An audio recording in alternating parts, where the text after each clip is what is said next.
Remand শেষে কারাগারে সাবেক আইজিপি শহীদুল হক।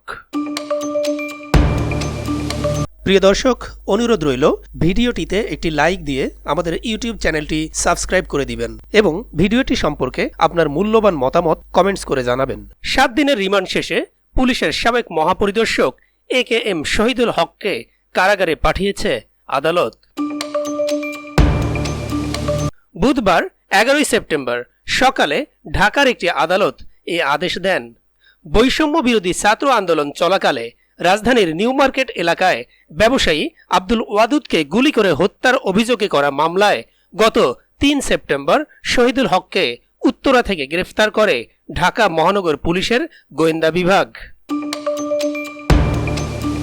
পরের দিন সকালে আদালতে হাজির করে রিমান্ড আবেদন করলে বিচারক তার 7 দিনের রিমান্ড মঞ্জুর করেন।